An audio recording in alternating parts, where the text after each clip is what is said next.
Chris Knox slams it through at the NPC USA in Vegas. Overall,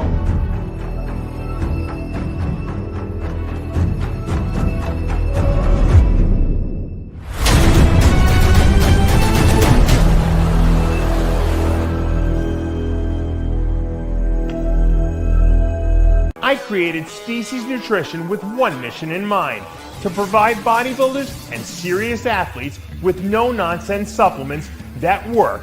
I put my name and reputation on every bottle of Species Nutrition products. If you want to be your absolute best, join the evolution.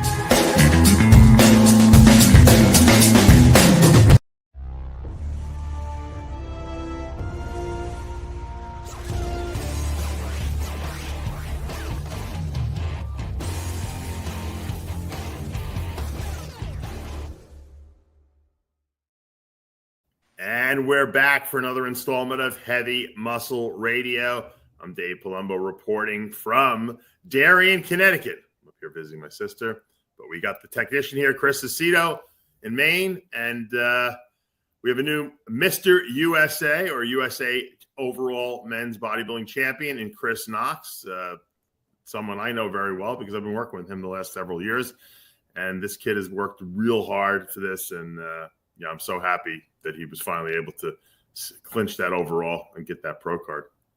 Good stuff. Yeah, congratulations to Chris Knox and to you, Dave.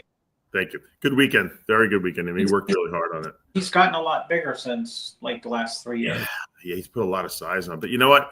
It's about quality size too. You know what I mean? He looks like he probably put a lot more than he did on, but you know, on his frame it looks big. He was, if you saw, he was the shortest super heavyweight. I remember, I think it was it Melvin Anthony was when he won the super heavyweight. He was like about maybe 228, 230, and everyone's like, "What is he doing super heavyweight for?" And you know, if you got the shape and structure and the conditioning, they wanted him to come down and just make the heavy class. Yeah, and he didn't care. Yeah, Melvin was like a distant cousin to Keon.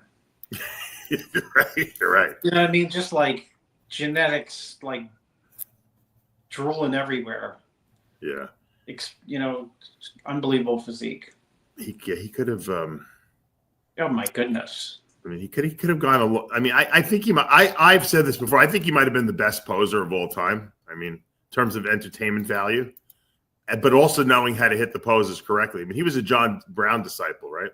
Yeah. No, he had a great flowing physique, and probably the type of physique, if you were going to look at him in the hotel room, you would say, you look pretty good. But you put him on stage, because he has structurally and muscle bellies, no flaws. He would play, you know, very high in shows and win shows. Yeah. No. 100%. Why did he retire? I don't know. You know, I think I don't know. Maybe I don't know. We should probably get him on. I've had him on the show many times before, but you know, I've never really asked him. He never had like the injury, and he never had like the show where he was like, "Oh, you're just getting worse." You know, you just probably should retire. Yeah, I don't know. I think maybe he wasn't making enough money doing it. I don't know. You know, he had some problems with legal problems too. Did a few. I think he did a year or so in jail. You know, we were talking about that when he got out. I interviewed him, and he might be also the funniest guy. The funniest guy of all. It's like hanging out with Chris Rock when you hang out with Melvin. Then you should definitely get him on. Yeah, and no one's off limits. You know, you got to be careful with him. You don't want You know how we always say you never want to you know talk shit with Dexter, because Dexter was like the worst person to. Sharp tongue. Melvin is worse than Dexter. I don't even think Dexter would mess with Melvin. You know, they're friends, but I don't think. And you got to get him in the Olympia wrap-up, Dave. No, he's good. He's good. He's great. But yeah, Chris Knox did a great job. He won the USA. I wanted to be there this past weekend, but I am actually, as you know, with my kids here in Connecticut. I have them this weekend, and we're visiting my sister, and we took them to Hershey Park, and they learned how chocolate bars are made. Oh, I saw that post. I said, I'll take the chocolate fiberalized bars. Because I know Dave, when you were there, your mind was scheming about how can I integrate chocolate into my line. They have, you know, those claw machines that kids are obsessed with. Oh yeah, obsessed. like almost like you try to win thing like it looks. Yeah. My daughter Aria was in the hotel. They had a claw machine in there. Well, they have several actually. They have a little arcade, and I probably spent, I don't even want to admit how much money I must have. $90 or $3. My daughter has gotten every rubber ducky known to man ever made, Chris. She's won in this claw machine. She wouldn't leave the claw machine. She won all those? She won all those, yeah. What, you spent $500? See, Dave's laughing. Logan, her, and Dave did spend more than $500. He's embarrassed to say they spent like $800. Yeah. No, but they were having fun. So the claw machine is the great. Thank God they didn't have claw machines when we were kids, Chris, because our parents never would have given us even a quarter to put into one of those things, right? Yeah, exactly. You see your father handing you like a $20 bill and saying, "Yeah, no. Chris, go have fun with the claw machine." No, there was no money provided. Even if they had the money, they wouldn't give it to you, right? Because it was a waste. No, you'd have to work for something to get the quarter. I don't think my parents ever gave me one quarter for a Pac-Man machine or anything like that. Well, there's no need to. That was considered just wasting money for nothing. So they're like, you have a video game at home on the black and white TV. You'd have to hook up the Atari or the television to the TV set. Yeah. So like, what do you need? A video game? You got it at home, Exactly. So we went to the there's us in the tour, and you make your own chocolate bar. You could pick the different toppings if you want a dark chocolate, if you want white chocolate, if you want milk chocolate, then you could pick if you want what kind of you want vanilla chips in there, chocolate chips in there. If you want to put sprinkles on it, it was fun. I told my sister, you remember when, I don't know if your grandmother or your parents have this. My grandmother used to go to the beauty parlor all the time when we were growing up. And so that her hair wouldn't get messed up when she would sleep because they blow it out and do everything. She'd wear this hairnet on her hair. Oh. So I told my sister, I said, Nicole, I said, you look like Grandma Annie now with the hairnet on. I said, unfortunately, I do too, but you definitely look like Grandma Annie because my sister looks a little like her anyway, She was laughing her ass off. So my little one's like, why do we have to wear these things on our head? I said, because you don't want hair inside your chocolate bars, do you?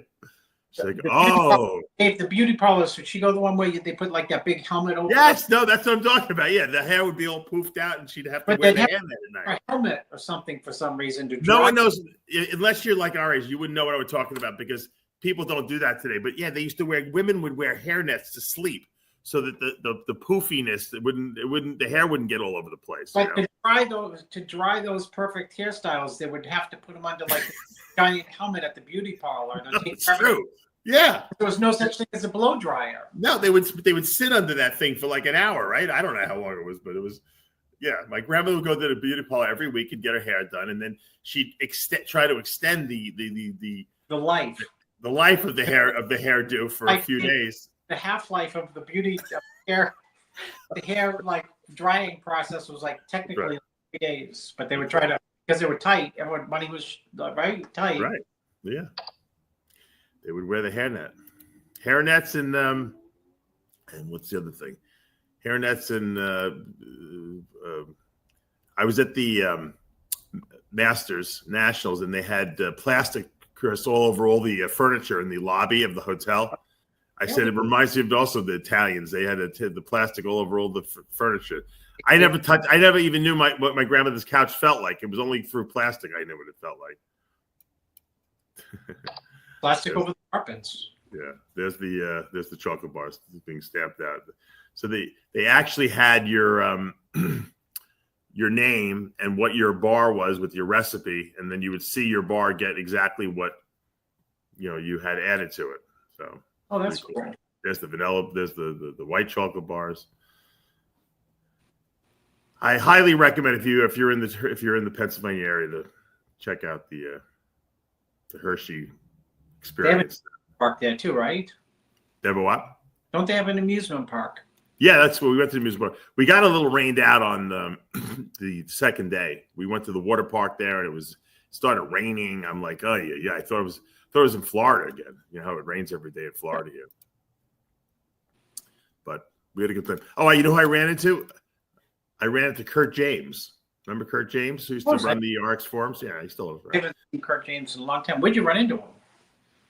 Well, I told him he lives in Lancaster, Pennsylvania, which is right there. And I said, Kurt, I really want to take the kids to Lancaster, Pennsylvania to show them where I went to college, Franklin and Marshall. I said, I'm in Hershey Park. He's like, he goes, I got a 1-day pass. You mind if I come and meet you there? I'm like, yeah, come by. So he hung out with us for the day. He took he was like my photographer for the day. He took all the pictures. Kurt's awesome. I hadn't seen him in a while, so it was fun. And he's looking good. So it's great seeing Kurt James. What else do I want to say there? What else did we do that I wanted to bring up? Oh, I ran into one of my clients, Chaz Wardell, and he took us out to dinner in Mechanicsburg. Have you ever heard of Mechanicsburg, Pia? Yeah. What's that? What's why? Yes, I do know Mechanicsburg. Why? What's it known for? I don't know what they're known for. It's another. We used to run against all the local colleges when I was at Franklin and Marshall, and so he's like, "Come by." You know, I'm doing his diet, and his son is I know what I wanted to say. So his son is 13. That's his 12-year-old son, but that's his 13-year-old. This kid like deadlifts like 225. He benches to like 225. He's like super. So my son sees him, right? He's 14, this kid. My son's 9. He's like, Dad, I want to race him. I'm like, race him. I said, he runs a 4.940. I said, Logan, you're not gonna beat him. And my son doesn't even have shoes on. He's like, no, I want to race him. I want to race him.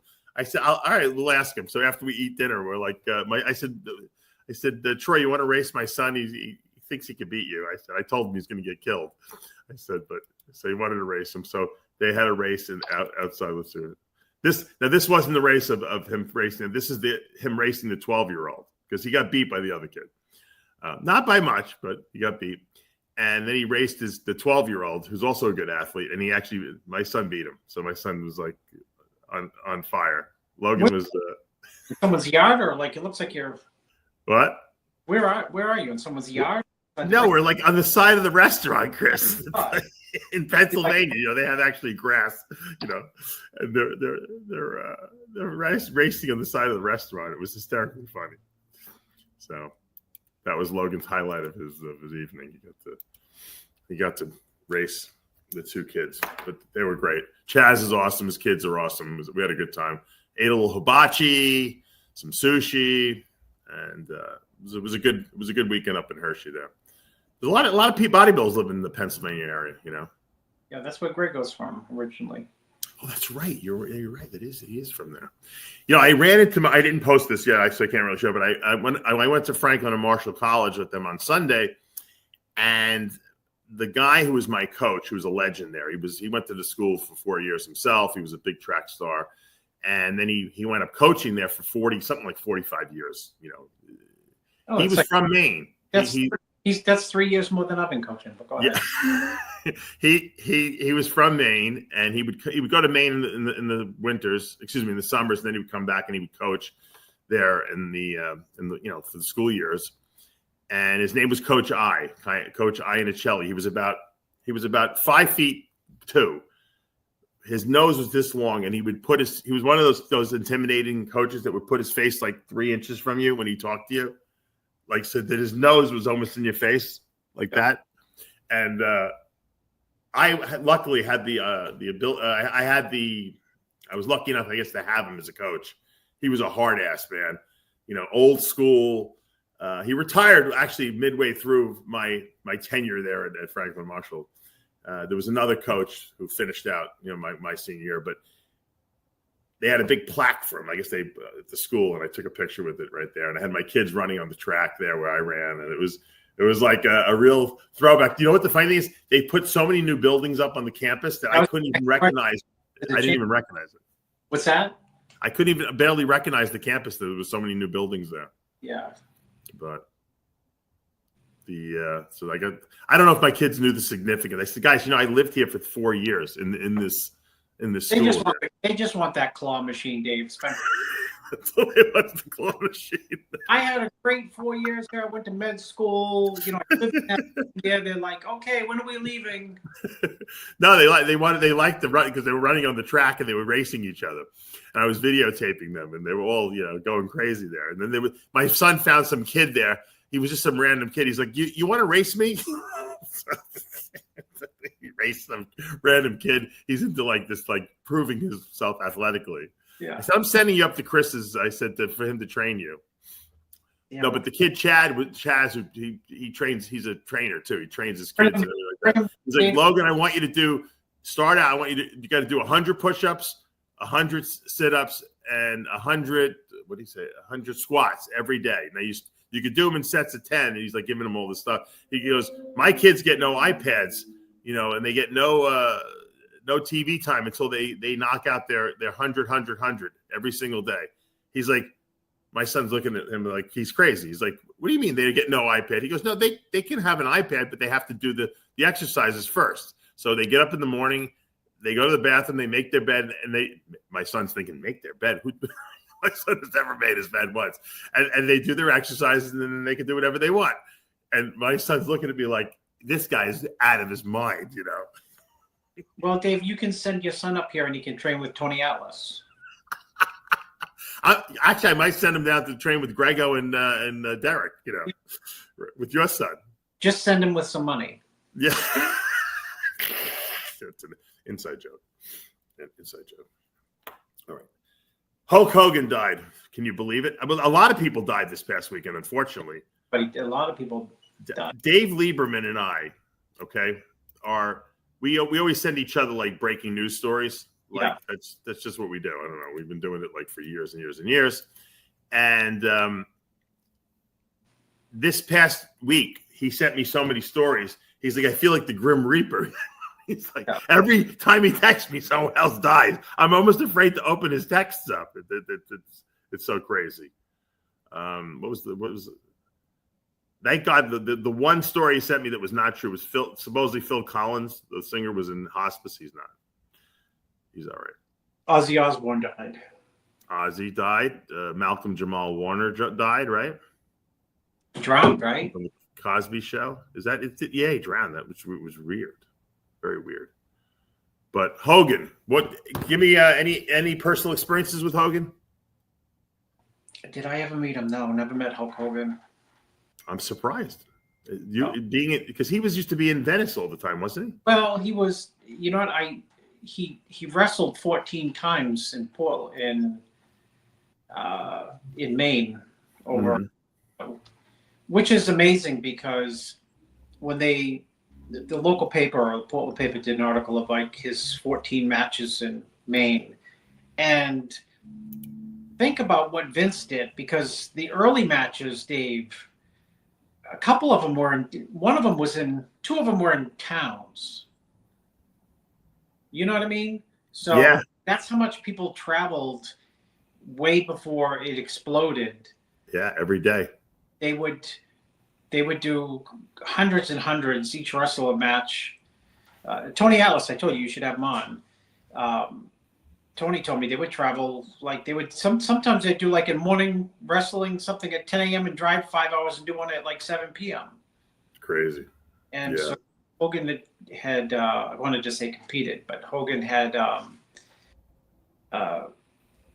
wrestled in two small towns in Maine, which was, and it was in the 80s, so when did he blow up? After the Rocky, I think after that Rocky movie, yeah. Yeah. I remember the only encounter I had with Hogan directly was really indirectly, and it was kind of just me observing. Supposedly, so remember the Van Gogh's Ear place that they used to have in Venice? What's that? It was called Van Gogh's Ear. It would be open at it was open all night. You can get food there. It was in Venice. It was a little weird restaurant, but it was a house that they had converted into all these different rooms in there. and people go there like late at night to get food. No, I didn't know. You don't remember Van Gogh's ear? Everyone went there. Anyway, Titus was there. Greg Titus was there, and Yogi Berra told me nobody goes there anymore. It's too crowded. Hogan walked in there, and Titus went up to me. He's like, "Hey, Terry, what's up?" Like as if they were like best friends. Hogan's like, "Brother, do I know you?" or something like that. Like he was like, "Who the fuck is this guy calling me Terry?" You know, no one calls him Terry. You know, probably his mother calls him Terry. Like, and Craig's trying to make it seem like he knows him because there's a lot of people around. Yeah. And he's like, "Brother, brother, I know you." You know. And I'm like, "Craig, what are you?" Well, that's his name. I said. When he first came on the scene, he was Hulk Hogan from Venice Beach, California. Right. That's right. Which I don't know where he's really from, but North Carolina or I think he grew up in Tampa actually, which is where he was, where he's been living, in that area, the Clearwater, Tampa area. That's what I remember reading, at least, that he was from the Tampa area. I'm pretty sure he was. Let's see if it says it in that article. But there was Bubba the Love Sponge. Who has that radio show, was reporting that he was, that people were saying goodbye to him. He was on his deathbed because of some valve problems he had with his heart. And the Hogan family, made a statement saying that wasn't true. Well, did you see him recently it had to be in the last 3 months on Fox News, when he sat down, he did an interview when he was promoting his beer, and his face looked like Ozempic face, just like so gone. And he'd been living in a lot of pain because he has a terrible spine. Because I've talked Mel Chancey knows him. They're really tight. They were really, really close. I'm sure Mel is hurting after losing Terry, but his spine was really messed up, from all the wrestling, and he had knees and shoulders and, everything was replaced. He had a million like joint replacements, but his back, I think, is what really was hurting him like severely. And it sucks to live in chronic pain. I can't even imagine, what he must have been going through. And, when you're in that state, it's your body breaks down. I don't care. Yeah. You can't live in chronic pain and be healthy every place else. I think it affects your whole body, 100%. And I don't know. I guess he had a heart attack, but no one's saying really what it was from, but there had to be some pre-existing issues there with his heart, I'm sure. And I know there's all these like articles coming out now with all these autopsy results, and I don't believe any of this stuff. I mean, because everyone's still speculating. I don't think that the autopsy has come out. Everyone's saying cardiac arrest, but that's kind of we don't really know what it is, so we'll just say it was a heart attack. Right now they're just saying it's a bunch of medical issues. So there must. I have a feeling there's something a little bit more involved in that, and I'm sure once the autopsy is done, or if they're going to do an autopsy, we'll get the full results. This post came out with something 2 days ago that claims that there were serious medical issues. So I don't know what that means. That seems like that's a way of saying we're not really sure yet, but it was more than just what we thought it was. Well, when you have heart issues, you have so many related issues, right? Yeah, that's true. Yeah, that's true. It's true. Now, what do you think about the Ozzy death? I think that Ozzy did some kind of assisted suicide, and I've heard that rumor. I don't know if it's true or not. But well, how old was he? Was he 76? Yeah. The problem is he did that last concert. He knew it was his last concert. He said it was his last concert. It was it was almost like he wanted to go out with a bang, So, no, of course. One more time. He was also really, really bad. His Parkinson's was stage 5. I mean, so he probably, he was in a wheelchair essentially, and his quality of life was crap. And, Ozzy doesn't look like he was the kind of guy that would be afraid to say, give me a heroin overdose and let's end this all tonight, that kind of thing. But yeah, when you're in that kind of state, like you don't even want to live anymore. I think it's the quality of life. It comes down to that. Yeah. that discussion at that point. By the way, I did a controlled experiment at the in Hershey Park. We were playing the you ever play whack-a-mole? Of course. Okay. So I'm doing the whack-a-mole game, and I'm like, you know what? I keep losing. My daughters are playing. We're all playing together, but one person wins, and I was trying to win them some. Go with it. Go ahead. I was trying to win them some, some toys, and I did this whack-a-mole Strategy. What's your strategy? Well, my strategy is, I said, if I hit every mole and I don't miss any during the 30-second period of whatever it is, I said I have to win, right? Because it's impossible not to win if you hit every single one. So it took me about 4 tries, but eventually I hit every one, and I still didn't win. So I'm asking the guy who's the kid, the moron who probably has an IQ of 45 I'm having an intellectual debate with him. I'm like, how can I lose? I said, if I hit every single mole, it's impossible. I said, that means the game's rigged. He's like, well, some of the machines, are better than others. I said, wait a minute. What does that mean? I said, some of the machines. You want the tickets to spit out of the machine so that you can bring them to the I said, then that means it's rigged. I said, if you can't win by hitting every mole, I said, then there's something wrong with the game. So you got to call the Better Bureau on them. Dave. I tagged Hershey, but I haven't got a response from them yet. We'll see. FedEx when I complained gets back to me right away, and Delta Airlines gave me got back to me right away when I complained about their flights. Well, what was the issue there? Oh, it was 1,000 degrees on the plane. I told you that story. The people on the plane, we were sweating like a bunch of pigs on this plane. Or did they give you something free? They gave me like 20,000 miles or something like that. Like $1,000. It didn't matter, but the fact that they were willing to at least say we're sorry, that made me feel good. At least because at least they were showing like all right, you know what, we screwed up. There was some rumors. I go in the JetBlue. I fly JetBlue when I go up to see my sister.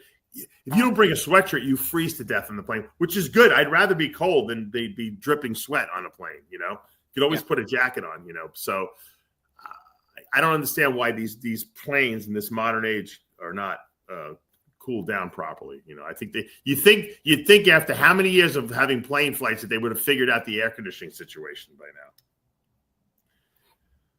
So that's my rant. But the air conditioning on JetBlue is tremendous. It's so good that I actually bought the JetBlue credit card. See, there you go. You're like an average. They would like to hear that. They'll probably give you 70,000 miles. Yeah, but you know what? I realized if you travel on an airline decently nowadays, Chris, I don't know if you travel all the time. They charge you. Not only they charge you for bags. You probably don't even bring a bag, but they charge you for checked bags. They charge you for carry-ons in some airlines. And some airlines, you got to actually buy your seat. Oh, I know that. Getting the ticket for the airline for the trip is not enough. You got to actually buy your seat after that, which is crazy. I told you the time Roden had booked us in Europe, $19 seats, and the luggage came to $450. No, it's true. So if you get the JetBlue credit card, Chris, they give you the bags for free. So it's worth it to have the credit card if you're using the airline a lot, because it's now they've just raised it to $40 per bag each way. So my kids and I took 2 bags for us. My kids and I, that's $80 each way. That's $160 in bags. So you get that for free. The card only costs $99 a year. It's like a restaurant, charging $29, and the silverware is like an extra $9. Yeah, and the napkins are $15, and then the chair you have to pay for is $35 a piece. Well, how many restaurants do you go to now, or not just like, not restaurants, but like quick places to go, and you'd be like, it's not a burger and fries. It's like burger and fries are like $8 extra. It's insane. It's insane. I buy when I go to these parks, I'll buy they have this all day food pass. So you can get one entree, one side, and a drink every 90 minutes if you want. What they don't tell you, Chris, is that the lines to get the food are 3 hours long. So if you get one meal while you're there, you're lucky. You don't even want to go back after. And it's so hot. You're waiting online, sweating to death. Dave, So I went to a soccer game a couple nights ago, and it was like 90 degrees. Yeah. And they have all these food trucks there. My son, the 11-year-old, says, at the break, the halftime, can we get an ice cream cone? Well, the line is out. The line is insane. And the first thing I thought of was they should have like a premium line, like pay $5 extra just to go straight to the front. Right. Because otherwise we waited. I said, okay, I'll wait. We waited. It was like 90 degrees. Yeah. My post melanoma skin, I had an umbrella on, holding it like I'm, and all I said, I'll pay an extra $5, just a 10, skip the line. Chris, I don't want to complain too much, but I guess we're complaining anyway. So I buy the speed pass so they can cut the lines, at the rides. Yeah, so that's just for the rides, not for the food. You're right. They should have one for the food too. So so I'm on this thing. I'm asking the people running, the lifeguards running the line. I'm like, where's the speed pass line? They're like, oh, this one doesn't have one. I said, well, what rides have the speed pass that I paid all this money for? They're like, well, they closed today. I'm like, what do you mean? So there was nothing open that actually I bought I bought the speed pass for everyone, but there was no rides open that you could actually use the speed pass on. You get a refund on that? I'm going to be calling them up for that for sure. Then we got to the top of the thing. They're about to go down on the raft. We're going to go down on the water slide, and they closed the slide. I'm like, what? And everyone had to walk down all the steps. My kids were going crazy. I'm like, so we get down there. Some woman passed out in the front of coming off the thing, probably because it was so hot. Well, and so they closed the ride. But we were like one person away from getting on the thing, and it's insane. And you can't say it. What are you going to do? I'm going to lose it. I want to do a rant, and I don't even have my phone with me because you can't carry your phone when you're in the water rides. So anyway, it was fun though. The kids don't care as long as you feed them and you jump in the water. We had a good time. They see other kids. Yeah. So the USA Championships, big success this past weekend. If you want to see all the pictures, they're at npcnewsonline.com. And let me see if I can pull up the overall. Let's see what we got here. What's that picture?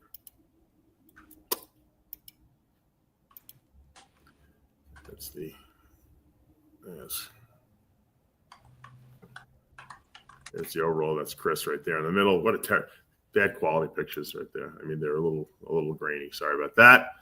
I'm sure that hopefully some video will come out. I have got Chris's routine though. Let's pull up Chris's routine. As good as Melvin's? No one's as good as Melvin. Melvin's the best. I've told him that before. I think he's better than Kai Green, to be honest with you. I think he's more diversified better. Yeah, as your father would say, Kai's got a shtick. Yeah. Kai's like a Broadway, Broadway performer. Melvin's like America's Got Talent, that kind of thing. Yeah, he looks a lot thicker. Chris Knox. Yeah, he put on probably a good 10 pounds. What do you weigh in at? 235, maybe something 232, something like that. Bigger than 235. That's why I asked. He was a heavyweight last year, so. Well, so what did he weigh last year? But no, he was he heavy? No, I think he was super. He was just over. He's probably about, I'd say, 5 to 7 pounds bigger than last year. Yeah, he looks muscle wise. Yeah. Well, he improved in all the places where he needed to because there was slight lankiness to the physique. Yeah, he had some gaps that he had to fill in. Much thicker. I made him squat. We were squatting every week, and I was critiquing it, and you do leg extensions, 20 minutes up, 20 minutes down. The Tom Platz routine. Back to me, and I think what really sets apart the guys that are good, really good, from the guys that are great is back and legs. Yeah. And back. We can go over every top Olympian guy, and we can. Every one of them has good legs and a good back, and it's hard to grow your back, and it's for some guys it's hard to grow your legs too to get that dense girthiness. But let's face it, Derek won an Olympia with a back and legs. I mean, Hadi Chopin won an Olympia with back and legs. Well, Those guys are not tall guys, but that's what they won the Olympia with, right? Derek lost the Olympia on legs. Right. Yeah. Franco Colombo, who was the short guy, won, his Olympia. Forget the second one. I'm talking about the first one on a back with back and legs, Franco Colombo won an Olympia with one leg. Well, that's right. Well, let's not talk about that one, but yeah. But I'm saying, so Dorian back leg detail. Franco was the first. Dave, by the way, Franco was the first. Was Franco the first person you saw with gyno? Yeah, probably. I didn't even know what gyno was. But that's right. I remember the pictures that came out. John Hansen would remember. It was 1981. Did people get gyno surgery back then, Chris? I don't know if that probably. Who knew how to do it? But how come a lot of guys didn't have gyno back then? That's a great question. Isn't that weird? Maybe because they didn't take high dosages. Yeah. Right? I'll bet you. Yeah, but don't you know people who like good bodybuilders like, oh, I'm starting my first cycle, gyno.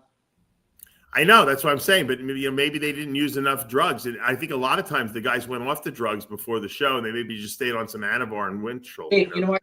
Nailed it. I think that probably has a lot to do with it because people did take long breaks, like after the Olympia, and long. But wasn't the protocol to go off the drugs? Bridging was not. No bridging. They didn't even know what that. They didn't even have bridges then. No, but wasn't it? And I don't know because I didn't really know what these guys did. But wasn't it usually standard that guys would go off all the heavy androgens like a couple weeks before the show and maybe stay on Anavar and Winchell, something like that? I don't know. I don't really know. I think that's what. And then so any of the estrogen probably went to zero in their body. It went down really low, and so the gyno probably, if they did have a little bit, it probably just got smaller. That's what I'm thinking. It's possible, but they didn't have all these. It's the peptides today, right? Everyone's complaining peptide. Peptides do everything. It's funny because since peptides came out, right? There's a lot of healing modalities, and you can tan with them, and you can lose some weight with them. But the truth is, the peptides never really, aside from GH, obviously, and IGF, they never really caused any more additional growth. They're not. No one's bigger because of the peptides. They're bigger because of growth hormone when that came out. That really was a big boost to the size. But aside from, if you put growth hormone aside, all these new peptides, none of them have elicited any muscle growth. Unless they come out with a really great myostatin inhibitor at some point in the future, I don't see peptides, doing what steroids do. Then certainly not going to replace steroids and growth hormone as the standards for building muscle. And so as of now, like I said, I'll go on the record and still say that anabolics and GH are probably all you really need. You can do the other stuff for like if you have an injury and stuff like that, and you want to lose a little body fat. Obviously, you can do some of the GLP-1 agonists, which are really prescription drugs, even though they're technically peptides too. But they're technically prescription drugs. So I think the people get carried away with. I have one guy was helping. Chris, he was literally on like 16 different peptides. Well, they sound so exciting, Dave. I know, but I said to him, I don't even know what's working and not working and what's interacting. I said, we got to, and he wasn't in shape. I said, we got to stop all these. Yeah. We're going to stop them all. And then if we want to introduce like one back into the equation, because maybe you like BPC 157 because it helps heal your shoulder in pain, we'll do that. But you can't take 15, 16 peptides and expect to figure out why you're not losing body fat or why your body's not responding, because you're playing a game of polypharmacy. And that's really what happens. And people forget that a lot of drugs interact with each other. If you go online and you look at blood pressure medication, they have a whole list of stuff that you shouldn't take with the blood pressure medication that you're probably taking because it'll interact and how it works. And people are like, oh, really? I didn't know that. Yeah, well, that's what happens. You start mixing stuff. It's like my kid. I'm sure your kid used to do it, making his concoctions by my sink. He's got the glass. He's putting milk in it. He's squeezing fruit juice into it. He's putting orange peels in there. Before I know it, it smells like a toxic waste dump in my kitchen. you can't do that to your body. Things will cross react with each other. And so sometimes less is better. Sometimes less is better. What do you think Cedric would say about that? Man. Cedric wouldn't like all this polypharmacy. Yeah, he just, if you can't grow. No, Cedric would say, if you can't grow on test, you can't grow. Yeah, that's right. One of his sayings. He's right. I said Sid just posted something about Cedric on our page. Except there was a couple. They had Jose Raymond. He had a picture of him. Let me pull that up. Posing. Who, by the way, I saw Jose last week at the Masters. This was Dave when I was down at your house. Oh, that's right. He looked great. This was one of his best looks. Yeah. Thursday, and he was supposed to guest post somewhere, and then he found out it was not a sanctioned show. And I said, I'm at Dave's. Just come down and do the New York Pro. Yeah, and he looked amazing. Like Thursday, he looked even better the next week in Toronto. Yeah.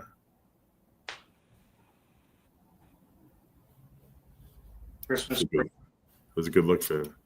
Then this was Cedric. Unfortunately, this was not the show this was not the New York Pro that Cedric won.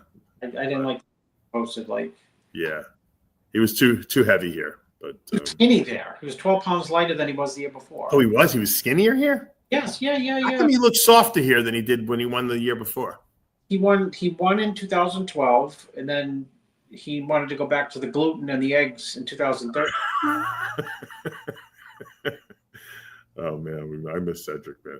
And he prepped himself for this show, and he lost 12 pounds. Well, he probably did some kooky stuff, knowing him. Yeah, the gluten, stack the gluten with the. Yeah. Cedric did not believe in removing gluten. He thought it was like it would make you more sensitive to gluten, and then if you did eat some gluten, it would mess you up. Yeah, he kept the gluten in. Yeah, and there's John De La Rosa too from that same show.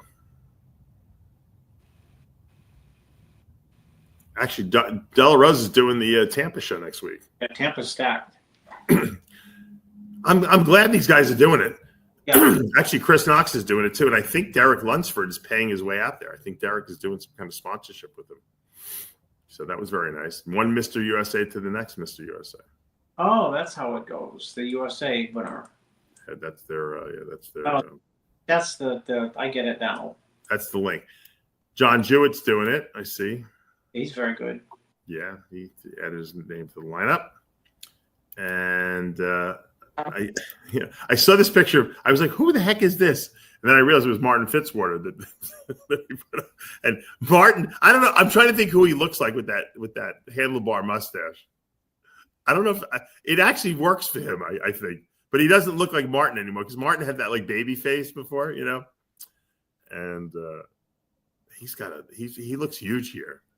You think is this a good thing for him, or do you think this is a bad thing to be this big? I don't know, because at some point, I'm always afraid these guys are going to ruin their physique. But he looks pretty freaky. He's getting like that Dorian-esque, chest shoulders look. It's hard to say, because it's you only know like the day of the show if it's too big, because the stand and relax from the frontal bicep is such an important pose. It's the first huge impression. Stand front double, sometimes if you get too big, it throws off. Sometimes, you know what I mean? You flow. Yeah. But, you're stuck between a rock and a hard place because, me and Jay just discussed this is the goal, size is rewarded. Take Cardi out of the picture. Size is extremely important at the Olympia level, Yeah. Very important. Martin has made some amazing improvements over the last 3-4 years. It's crazy. They're both important, condition and size, but you got to walk that fine line between like the two. Because if you're an Olympian and you come in like peeled out of your mind, the feedback could be like, yeah, this is the hardest you've been. We saw you bigger last year. Or if you come in super round and pretty darn hard, the feedback could be, well, yeah, you were definitely bigger, but you still got to be tighter. It's really, it's a fine, a fine line, period. Will Martin do better or worse than last year in your estimation? 1, 2, 3, 4, 5. I don't know. I think he's like this weird dark horse. Yeah, he's very dangerous, is what he is. You don't know. Yes. How it's going to. I will say this. I said he looks pink in those pictures. I'm like begging you, Martin, if you're watching this, to find a way to get a base tan before you go to that Olympia, please.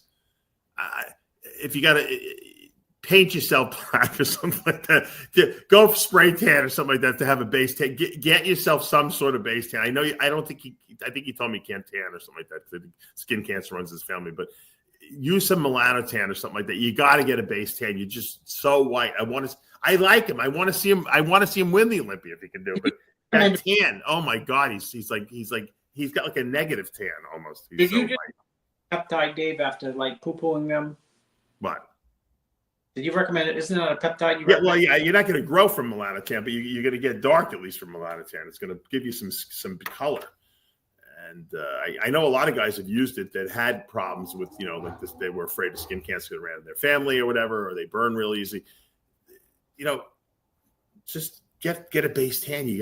I'm telling you, it's your tan on stage will be so much better, and it's because I've seen guys with no tan that they respond well to the spray tanning, but it's still not like a dark, rich color. It's still it got like a little bit of a red to it when you don't have any melanin under your skin, and then you just spray something on it. You tend to get a redder rather than darker. Derek Lunsford's got the best color I've ever seen on stage. I don't know what he uses or whatever, but he I've never seen his tan look bad on stage. Him and Jose tan really well. Like whatever color you put on them, it just. Yep. I would talk to those guys that have the good tan and say, hey, what do you guys do for tanning? I mean, if you want to really know, and I guarantee probably most of those guys sit in a tanning bed, prior to the show. But if you can't do that, use melanotan. You're crazy if you don't. All right, that's I'm not gonna carry on about it too much longer. But I like the guy. I want to see him do it. I see Chris Bumstead got married. You see that? You told me that, and I thought he was married. I thought he was too. I didn't know that. I guess they were just, living in sin. No, just kidding. No, they were dating for a while. I guess they had never, tied the knot. But I guess they had a child, so everyone assumed that they were married. I guess they had never done it. But my mother would say, or my grandmother would say, they were shacking up. That's an old. Shacking up, right? You could do that in today's world. You could do it in the past. Beautiful pictures. They really could. Do that, Dave, when you were a kid, right? Yeah. Yeah, you couldn't do that years ago. Now you can do whatever you want. What's his name? Andrew Tate would say that marriage is an antiquated thing. There's no benefit to the man, he says, in marriage anymore. But great pictures. I don't know who took the pictures, but they're great pictures. And congratulations to Chris. And I wanted to ask you something about Chris. Do you think that Chris is going to make a comeback? Yeah. You do? Yeah. Why do you feel that way? Once a bodybuilder, always a bodybuilder. You think he's gonna? You think he misses it? Well, not yet. But guess what happens is you once a bodybuilder, with the exception of me, always a bodybuilder. I mean, there's some people that get out of you. He's still very young too, right? He's still like 30 young, or something. Still young, and you go to the gym and you're doing 3 or 4 meals a day, and you're training leisurely, and then you realize, you know what, I'm not even doing anything and I look really good. And then you start in your head thinking, like, I wonder if I got serious with the diet and training, like really serious. Yeah. Could I put on muscle? Could I do the open? Could I, so, I mean, he's already done the open. We just talked about Martin Fitzwater. How's he going to do? Everyone knows, Chris Bumstead pushed him in Europe last year or 2 years ago, whenever that was. So, if it's your passion, if it's a real passion, it's if it's a real passion, usually it's a lifelong passion. Thus, go to the Dave. You go to the. I saw you at the men's masters last week, and we have an over 70 class with like 14 people. Right. You know what I mean? I mean, it's a passion. And he's only 30 years old, Chris. I think that's really the key. I mean, it's not like the guy is not 40, you know, and he retired. He retired at like 29. The flip side, the other side of the. Go ahead, because No. So that's really all I have to say. So I said he's still young. You're right. So I could, if he decides, you know what, I kind of miss it. It's not like he's trying to come back and he's not in his prime, you know. And you can always build.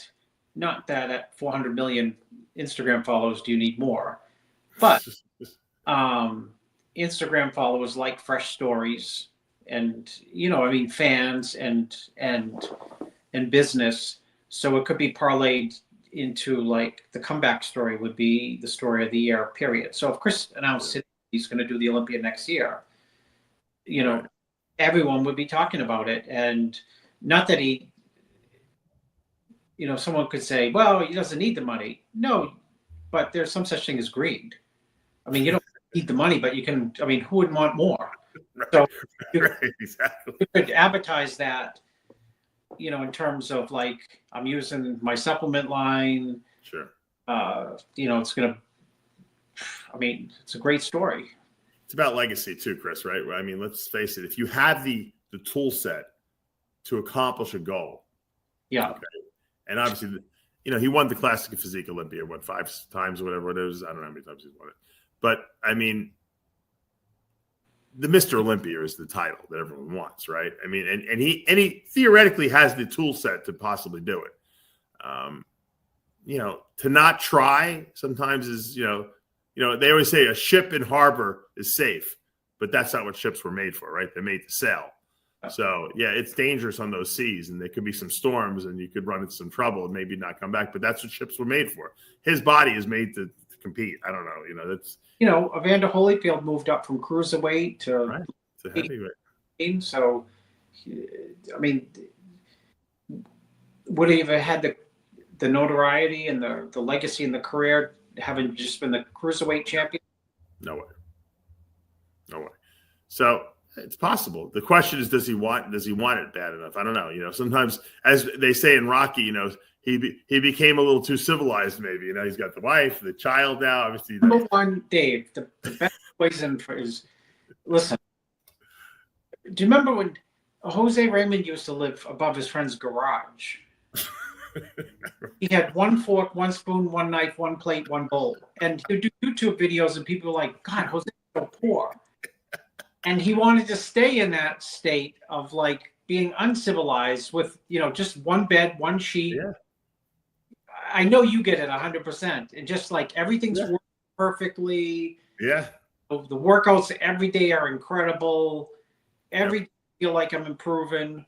Why would I want to change it? And God forbid, why would I want to go buy like a beautiful home and get too comfortable with like China and granite countertops and right. Yeah, because it's like now, like I have to buy more pets and stuff like that, and more fish for my fish tank because I'm not competing. If I was competing, I would be focused on that, right? So I have to distract myself now. Right? Doing other things. No, you're right. It's true. It's 100% true. It's a very good analogy what you said about Jose, and you know, so, but you know what happens. You know, the kid, he had his you know, his child, and he's enjoying it. And he's going to say, you know what, I got to do something that I find pleasurable. And, you know, he's still probably the best there is out there. So we might see him yet again. Now, of course, it wouldn't be we talked about Hulk Hogan, but there was another death in our industry. And I don't really know what caused this woman to die, but she was we're seeing a lot of bikini girls passing. She's 37 years old. Lorena Blanco from Spain, IFBB bikini pro from there. Supposedly she died of a heart attack at her house. I mean, you don't really hear women, Chris, dying of heart attacks. It's just, you know what, Dave? Certainly not 30-year-old women. You want me to take a good guess? Yeah. Some way, because you're right. Bikini girls, bikini competitors have passed away recently. And when I saw that on RxMuscle, I thought, God, the same thing. That seems like rather frequent and rather young. And, we kid about bodybuilders dieting hard. Bikini competitors will diet, they have the mental strength to diet. Here's the diet, nothing, and they'll do it to accomplish their goals. And I think that if you're competing, electrolytes get screwed up somewhere along the line. What do you think? Yeah, I was going to say, I think you hit it on the nose. I think a lot of because let me just tell you something. Women don't really get heart disease because estrogen really protects the blood vessels from heart, plaque laying down and stuff like that. So you don't really see a lot of women getting bypass surgery and putting stents in. It just doesn't happen in them, And when I start to see, women, dropping of of heart attacks suddenly, it sets off like a little ding, ding, ding, ding, ding, ding. Like something's dinging in my head, like something's not right here. Now, and I don't know if you've heard this, but I've had bikini girls come to me and tell me what the former coaches had them on. And these coaches have these girls, bikini girls, on testosterone and trenbolone and doing crazy diuretic schemes. I'm like, I don't even give the bikini girls I help diuretics very rarely or the minuscule amounts because it makes them actually too hard, right? And they don't want them that hard. So I don't even know why these girls are doing all these crazy drugs, but I guess they're probably taking the diuretics to counteract the testosterone that they're taking, which they should never be on. So I think that we've gotten to a point where it's not healthy, what some of these people are doing. And I don't think it's the competitors' faults. I think they think that they have to do this stuff. And I blame social media. I blame the coaches too, but I blame the social media because that's where these people are reading about this. Oh, this girl's stack she's doing. If you want to be beautiful on stage, which is what bikini, figure, wellness, all these divisions, it's about beauty. Why would you want to ruin your looks with taking androgens that are going to masculinize you? I just don't get it. And then you have to take diuretics to counteract what all these androgens are doing to the body. So I agree with you. I think it's drugs that should never be used on these competitors because if a bikini competitor is dropping dead, it's beyond me. And I think like you said, these girls will do anything because they desperately want to be validated and be champions. Well, they want to be validated. I agree with that. So they do risky stuff. But to add to that, they want to win. They're competitive, and to your point, social media, and things that you can find online in terms of how to prep for any type of bodybuilding show, put out by, different people, can be so misleading and so far from what needs to be done. But the presentation is such that it seems credible and the person seems credible and the person may have some clients who are extremely successful. It's probably not the right approach. Yeah. It's very simple. It's like when I click on something and it's like, make millions in real estate. Well, it actually takes like anyone to make a little bit of money a long time. Mm-hmm. Right. But the guy pitching the course or pitching the idea is like, God, in the background, look at his yacht and look at his real estate and look at this and you're impressionable and you don't know. Yeah. And the same thing is for whether it be bikini or contest prep or training or in animal breeding, Chris, like when they do like cows and horses and when they're breeding them for to produce whatever meat in the cow industry or dairy, they feed these animals so much food because they want to get them up to size quickly. Yeah, that their health is shit. They have the worst health of all time, these animals. because animals are supposed to be slow grown, right? And allowed to grow at a pace, and it happens in the reptile breeding industry too. People power feed snakes to get them up to size quicker so they can breed faster and so they can make babies and then sell the babies. All right, so we know that that's not good for their health, and it cuts their lifespan down. But the same thing happens when in bodybuilding, and it's a metaphor really. If you try to grow too fast by taking drugs you shouldn't take, and it never works out well because there's always repercussions. You might get there faster, but there's going to be side effects associated with what you did. And sometimes when you do extreme things, and you might not even think you're doing an extreme thing. People might think, doing 14 shows in a row, just taking some diuretics and restricting sodium and this and that, and then dehydrating is not a big deal but it is a big deal because what you're doing is when you start messing with your electrolytes in your body on a regular basis, that affects your heart rhythm. And sometimes you could just throw an arrhythmia and die. It doesn't mean you have a blockage in your heart. It doesn't mean your heart is damaged. It could be as simple as, like you said earlier, a simple arrhythmia in your heart because your electrolytes are messed up. And that could be the end of you. So that's why it's not a good idea, number one, to use a ton of diuretics. And it's certainly not a good idea to do diuretics continuously for week after week after week. And I'm not saying that that's how this girl died. I don't know how she passed. I feel terrible for her husband and for the family. But people have to understand that there are repercussions to trying to do things too quickly, especially in the women's divisions. Take your time, do stuff the right way, okay? And there's no reason to risk your life on it because nothing's worth a trophy. Out of respect to the family, I did not mean that this girl passed away by No, I know. Like using diuretics and but it's possible. Just dieting in and of itself multiple times and sporadically using diuretics can cause long-term electrolyte imbalances. I just sent you an email, Dave, that someone had sent to me. I don't know if you can open that. That was one of my Yogi Berra quotes. It has something to do. It's kind of related to what I love it. About I'm going to pull it up on the screen. Plans. So yeah, I didn't want to come across as like saying this competitor passed away due to meaning she could have just passed away. People do pass away, and they do pass away from, though it's not that common, under 40, from a heart attack. But just as a caveat, for any competitor. And you nailed it with multiple shows. There's nothing worse than multiple shows when people do, I'm doing this show, and then 2 weeks later I'm doing this show, and 3 weeks later this show, and 4 weeks later this show.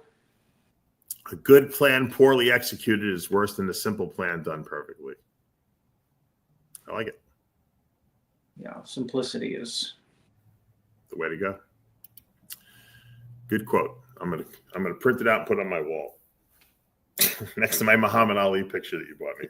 Well, I sent you I told Dave I was the Muhammad Ali. Of course, Dave has the same Muhammad Ali picture in his office I have in my office. Yeah. I knew, because I said when I went to Dave's office, I have the Muhammad Ali picture from him and Sonny Liston. Yeah. Went to Dave's office years ago. I said, "Did I send you that?" Why? I said, "It's in my office." And I'll find them next week. You can post them up there because they're on my phone. I was at a Cuban coffee house in Miami. Yeah. And that is I believe the most famous sports picture of the last 50, 60 years. That Muhammad Ali knockout. But they had the Muhammad Ali right before that. You sent me those pictures. They're great. Yeah. One right after, which I'd never, ever seen. And I took a picture of it and I sent it to you, and he was more animated and just aggressive before and after. It might even be a better picture. Yeah, it might even be a better picture. Yeah. Because when he knocked him out, this picture, he's standing over him. The second one, it was just like a combination of excitement. Snarling. He was snarling. Yeah. He was what? Snarling. Yeah, he was snarling, and it was if you could put a microphone. Well, they did put a microphone up to him right after that. What did they say? That was the mystery punch or something like that. I forget what they called it. Punch. Phantom Punch, right? Phantom Punch. So, and then he started saying that he's so fast he can turn off the lights and be in bed before the light shows up. That punch was thrown 3 miles from my house. Oh, it was in Maine that fight? I didn't know that. Interesting. Everything goes full circle. My coach in track is from Maine. Allie knocked out Liston in Maine. Chris lives in Maine. Cooper Flag, MVP here from Maine. Cooper Flag is I told people I told Sid and I told Sid, I think, when Cooper he's only 18. He was, I think, 14 when they won the state of Maine basketball championships. Crazy. I said, guys going straight to the NBA, and people like, how do you know? That'd be like seeing you pull the Bob Gruskin when he started John De La Rosa. Yeah. It's like seeing like Michael Jackson when he was 5 and say, this guy's the biggest. Well, Michael Jackson was a big star at 5 too, but yeah.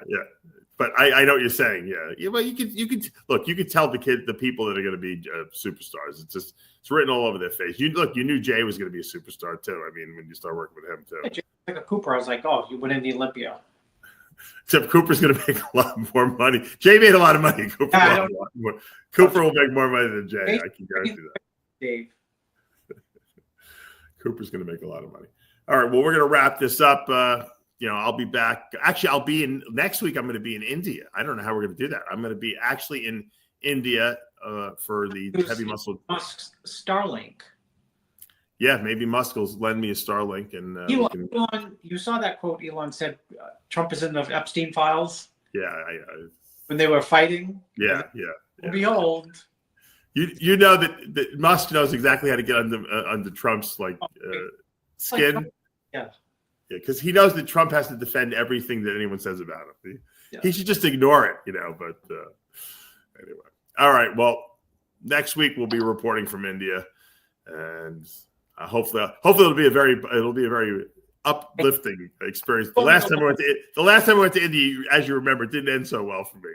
That's why I tried to persuade you not to go, because I believe in those things. No, I gotta go. I think I need to go back there. It's like full circle. I need to confront the place where I was injured and have acceptance of it. And forgive the staircase that made me fall. Are you gonna go back to that magical staircase and take photos? If I can find it, I don't even know. Yeah, I have to see if I can find that gym. I wish I knew the name of it. Probably more nostalgic than you going back to the university. I got to do a video there, Chris, and reenact it. Not reenact it. Sports, like when the guy coming down the ski slope, you play the music. Get Sid to put together a montage. Oh my God! Yeah, the agony of the thrill of victory and the tragedy of defeat. Right? Is something like that? Isn't that what they always said? Yeah. All right, guys, thank you for joining us. We'll be back again next week. I don't know what time or what day we'll be broadcasting, but we never miss here at Heavy Muscle Radio. And as we say every week at Heavy Muscle Radio, the truth hurts. See you next time.